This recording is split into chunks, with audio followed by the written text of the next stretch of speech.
have had interactions with this man for now going on 2 years. I am putting my shoes back on, so that's when you see me running into the bathroom with all the things in my hand, trying to figure out how I'm gonna get out without him seeing me.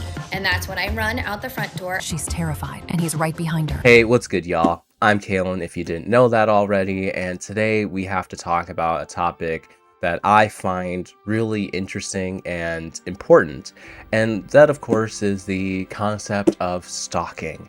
And for those of you who don't know already, I have a book called The Elevator Man, which really dives into that topic, and I mean, technically I have another book too, but we don't talk about that one. That was a really early project I made a very long time ago, so we just pretend it doesn't exist. But you know, this is like my main work here, and it goes over that concept because it's something that I just find so peculiar and interesting, and it's not discussed enough, it's not taken seriously enough a lot of the time. And one of the biggest problems about stalking is that even though it is a crime, it's a crime that rarely goes punished because it's usually quite difficult to prove, and because it's often protected by, I don't know, the First Amendment. If you stand outside somebody's house or sit outside somebody's house in a car, you could argue you're just using a public space and expressing your right to be there. And even though it might technically be stalking, might be really hard to actually prove that that was your intention, and therefore it becomes difficult to prosecute. And people who are victims of stalking a lot of the times find themselves in really unfavorable situations with the stalker. Many of them wind up severely hurt, dead, or you know, you already know what types of possibilities there are. So that's one of the reasons I find stalking so interesting. And The Elevator Man is a story that goes deep into a person's experience with that and how they combat it and how they conquer it. But that's all I'll tell you for now. If you want to get yourself a copy, there should be like a link in the description. Anyway, self-promotion over. Let's get to why I made this video. Thanks to the fact that everybody has a phone in their pocket and access to the internet, a lot of these creepy bastards are getting caught in 4K and shamed on the internet, which is a wonderful thing. It makes it a lot harder for these douchebags to get away with this nonsense, but it still doesn't change the fact that these experiences are terrifying, shouldn't happen, and are a serious problem that needs to be talked about. So without further ado, I just want to jump right into an obvious example. What's up? I just saw you just crossing by, and I couldn't have just passed by without coming to just ask you what your name was. You're really attractive. Oh, that's nice. I don't It's know kind of if you're weird to single. come to my house. Weird. I just wanted to just ask. Okay. So anyway, based on that energy, I'll just let you go. Yeah. Don't follow people home. I'm not following you home. The fuck?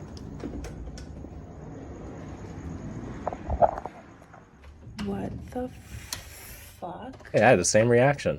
I'm so glad I recorded that. What the fuck? What the fuck? What the fuck? Bro, you're gonna have to change your address. You're gonna move somewhere else, because I mean, maybe this guy will never come back, but can never be too safe.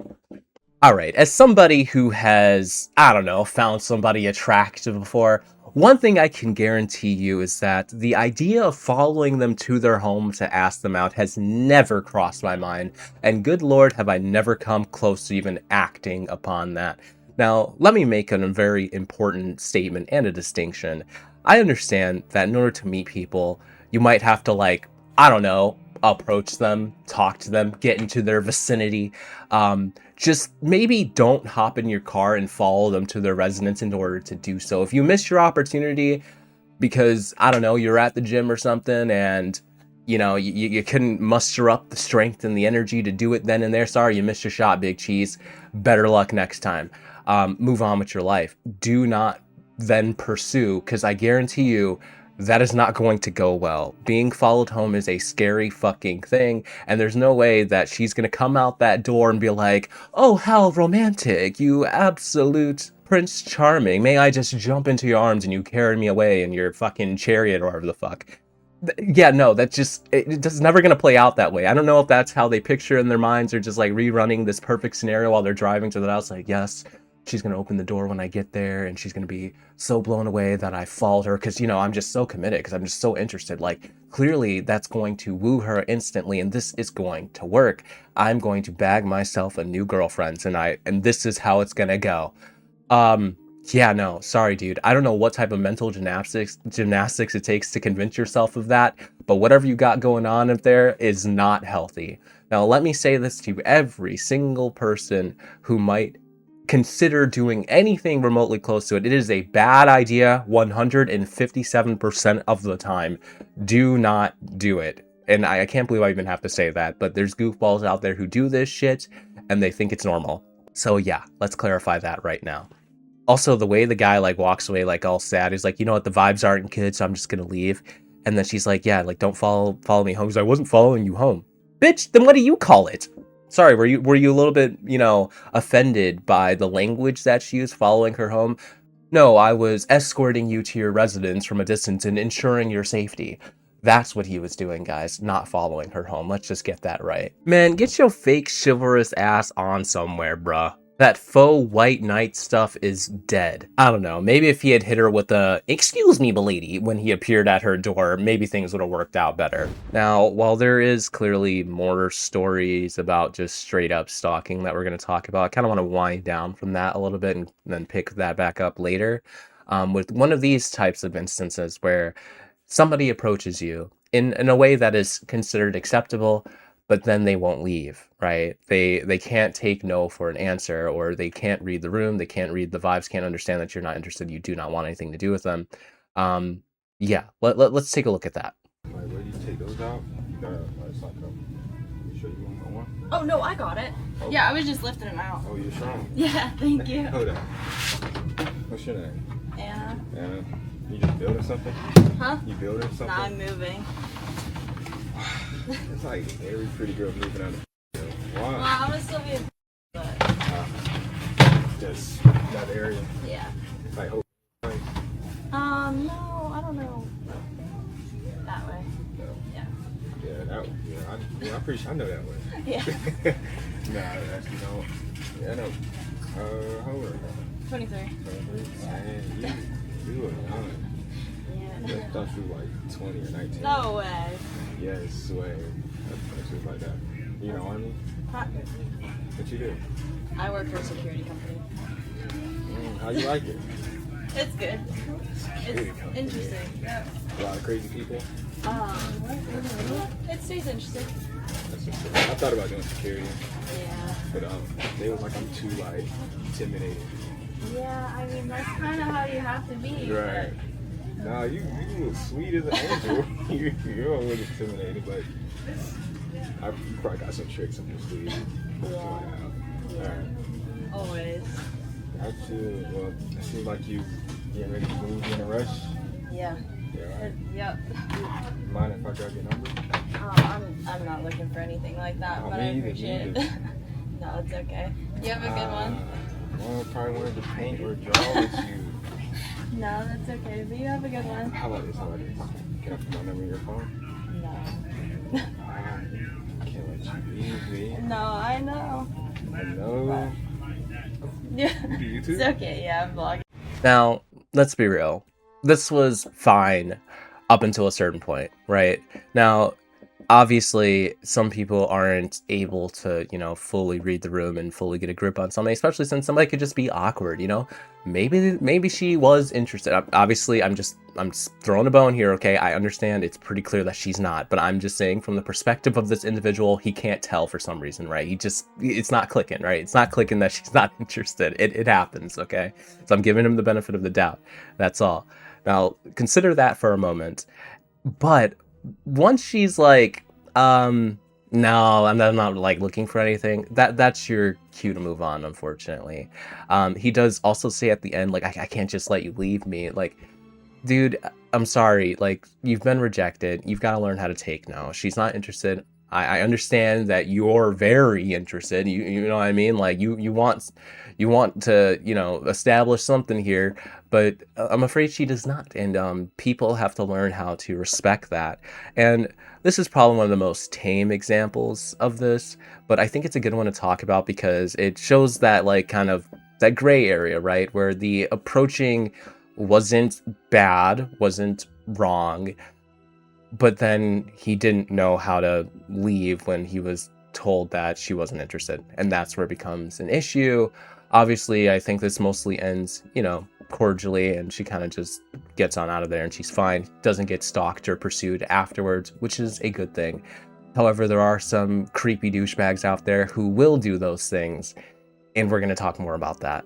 Now, this instance also involves a like content creator, goes by Sam Frank, and this chap, this absolute Giga Chad, professor of romance, offers a proposition quite literally, and let's just see how this fucking goes. Ow. No! Huh? How you guys doing? Good. Interested in a well-compensated proposition? No, I'm good. What does that mean? You better get the fuck out of here before I call the cops on you, you fucking weirdo. Well compensated proposition. Ow. All right, y'all, let's raise our hands if we have any idea what the hell that means. Anybody? No? Do you know? Because I sure as hell don't. I have no clue. Never heard that before in my life. Now, maybe we can use some context clues and maybe conjure up a meaning for that, possibly. Well compensated means he's going to pay or provide some sort of reward or whatever. You know, you're going to get something out of it. You're going to gain something. Proposition is like an offer. So an offer where you're going to get something out of it. He's talking about his schlong, I think. It's got to be it, right? Well compensated, the reward, he wants to take you home. That's what it is, and you're gonna get the benefit of having him. Yup, that's what he wants. That's got to be it. That's the only thing that makes sense, right? It's got to be, right? Unless you guys have better ideas, and I'm willing to bet that you don't. Yeah, how about that? Anyway, this is just weird. Like, to be real serious now, this is just a really, really strange way to approach somebody. I don't know how he conjured this goofy ass idea in his brain, but these men really got to stop acting on the most ridiculous things that pop in their head. They're like going through all these ideas, this idea, that idea, this idea, and they always pick probably the worst one. And if they're not picking the worst one, I am scared to find out what the worst one is, because I have a hard time picturing that. Like the guy who followed the girl home, I imagine there had to be a bunch of different ideas in that brain of his, and he selected that one, and I'm hoping that there's nothing worse than that. Like, I don't know, breaking into her house and hiding in her bathroom and then like jumping out like a horror movie supervillain and being like, will you go on a date with me? Like, yeah, I'm sure that one was probably in the cards for him. All right, y'all, so now we've kind of winded down with some of these little goofier ones. Time to get back to the serious stuff that we need to talk about. You want to test it out? Oh, I'm sorry, you can't sit there. Got a boyfriend? Yeah. You do? No. I bet he can't throw it down like me. Okay. You want to test it out? Oh, I'm sorry, you can't sit there. My friend's coming to meet me. I know you're lying.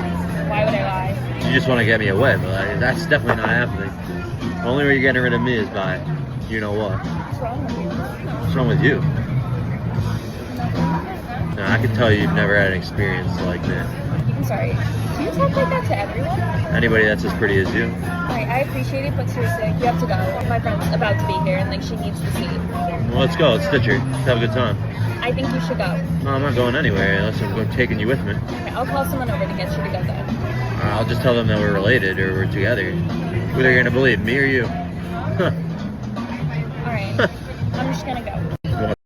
When in doubt, people, when wooing her doesn't work, let's start insulting, threatening, and just being an absolute dick. I mean, that's gotta work. I mean, you're told when you're 5 years old that, you know, being mean to somebody is the way to get their attention, right? To get them to like you. Let's try that approach. Obviously, I am just yanking your chain here. That's a load of hot garbage. This is probably the most ridiculous, useless, dumb thing you could possibly do in this situation. And the truth of the matter is, this is not like some isolated incident. This isn't rare. This type of shit happens often. The truth of the matter is, a lot of men can't handle rejection. There's no excuse. Like, when you're a grown adult, You've had years, decades to mature. You should learn how to handle rejection. If you can't handle rejection, you shouldn't be going and asking people out. Because if you're just gonna make a fool of yourself and make things worse and make them uncomfortable to whoever it is that you approach, then you're a problem. You're a menace to society. This guy is a menace by saying that like she should ditch her friend and that he's gonna lie about having like being in a relationship or being a friend of hers or a relative or whatever if somebody approaches them. Like, this isn't the way to win her over, man. When she said that she had a boyfriend, she wasn't interested in you, you say, oh, sorry about that, and you move on with your life, and that's it. You take it on the chin like a champ, man, like a real champ. You take it on the chin and you move on with your life. Go try your shot again elsewhere. You know what they say, there's plenty of fish in the sea, dude. I get it, you're really infatuated by her, but I'm sure you'll be really infatuated by somebody else. And it's better to save yourself the creepiness label, to save yourself the breath, the energy, and save her the fucking trauma by just moving on with your life, dude. Like, you don't want to be one of those guys, one of those nice guys, one of those people who don't know how to handle rejection. There's already too many of those, and let me just make this very obvious and clear. Y'all ain't winning right now. Y'all are taking nothing but L's. Take it from somebody who's not a complete degenerate doofus, okay? And I'm talking about myself, all right? I know, might be hard to believe. Now, this story we're about to listen to is actually what made me sit down and want to make this video, because this just popped up on my TikTok, and I was like, oh my god, this story is crazy. And I was like, there's probably, I mean, I know, I've seen stories like this, and I know there's so many stories like this, and it's a topic that I mentioned earlier on in the video that just really interests me. And I think it's just something that needs to be talked about more, that needs to be taken more seriously, and you're going to find out exactly why from, I'm sure you already know, but this video really outlines exactly why all those things are so important. I just came out of Dollar Tree. I went in there for tampons, and I'm like standing in the feminine products aisle, and a man walks into the aisle, and I don't really think much of it, but of course I'm aware of my surroundings. And I'm like, you know what, there's ants. There's a huge ant bed right outside my apartment, so I need to go get some Raid to make sure they spray it on the door so they don't come into my apartment. And I was like, okay, I'm gonna go get that. I go over to that aisle, across the store, and guess who appears in that aisle? He does. And I'm like, all right, like twice is like a little like, okay, I need to be watching this, like whatever. And then as I'm walking there, I walk by the makeup, and I'm like, okay, well, I want to stop and look at it or whatever. I stop and I look, and then he appears in the aisle again, and I'm like, okay, this is annoying. So I go back to the feminine products aisle because I still hadn't grabbed what I needed, and he's just standing there. He's just standing there looking at the tampons. Like, sir, I know you don't need that. Even if for some reason you're getting that for a family member or a girlfriend, like, why were you in the same lanes as me? Okay, whatever, fine. I'm like, whatever, let me just get my stuff and go, okay? As I'm heading towards the register, he heads towards the register, but he doesn't have anything in his hand. So he just kind of hangs out around the like stuff they put by the register, and then when I check out, he walks out the front door. So he's technically in front of me, but he's walking out at the same time, right? And I'm like, I'm gonna keep him in front of me. So we're walking out at the same time. He goes to his car, I go to mine, immediately lock the doors. I'm like, all right, I'm in my car, I'm good. I go to drive, okay? I pull out, there's not a lot of people in the parking lot, it's Memorial Day. I pull out, and he pulls out at the same time, okay? And I go this way, he goes this way, but then to get back to like the main road, we're on parallel roads. All right, guys, what do you think so far? I mean, normal events, right? Typical encounter with a creepy man at the, grocery store or convenience store, wherever you're at. It's usually how this goes down, right? Follows you around a little bit, doesn't say a word, and then gets in his car, follows you as you drive out, you know what I mean? I hate that I'm making a joke about that, but I know for a fact that there's probably some of you watching this who can relate and probably have experienced something like this. And that's honestly so horrifying, and it's just terrible. I'm gonna let her continue her story before I, tell my whole thoughts on this, but just want to make sure that we took a moment to reflect on these very normal events happening thus far. and he's just going with me. And I'm like, I'm not going to the exit where I'm inevitably going to get stopped at this red light with this man behind me. I'm not doing that. So I turned into Chipotle that was close. And lo and behold, I park at Chipotle. Guess who shows up? Just traveling behind my car.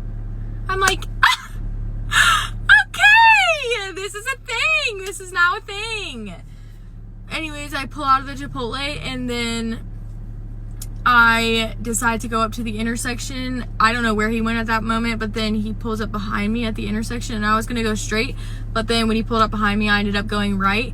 And perfect timing, there were 2 cops that were at the intersection, but they were going like the opposite way, but they were at the intersection. And I don't know if their presence scared him away, but he didn't follow me. So anyways, I got away. So this video is getting pretty lengthy. I mean, her story is also, she tells a lot, and she gives a second part. I don't think it's about a different guy, I'm not totally sure, who was like following her around at an arcade while she was with her boyfriend and friends and things like that. And she talks about something I think is really important, where she starts to feel like she's acting crazy or dramatic if she were to, you know, speak out about the guy following her around, or she thinks is following her around, or like maybe she's like imagining it, maybe this isn't really happening. I don't know. And that's a feeling that I believe many women in her situation also experience a lot of the time. And I think it's really important to acknowledge that if this is happening, it could be something that turns into a dangerous situation if not handled delicately. And that's the problem. It's one of the major issues with stalking, because honestly, there's not a lot you can do other than try to find a way to like evade the person. But if they find your home, for instance, and they want to keep stalking you, or they find out where you work, it's like it becomes much more difficult and becomes much more dangerous, unless you want to just pack up your bags and move across states. But a lot of the time you just can't do that. You can't just pick up your life and move somewhere else to get away with these people. When you go to the police, a lot of times they're going to tell you, well, there's not really anything we can do. Like, they have to like commit a crime, or they have to do something for them to be able to get involved. And if that happens, then it might be too little too late at that point.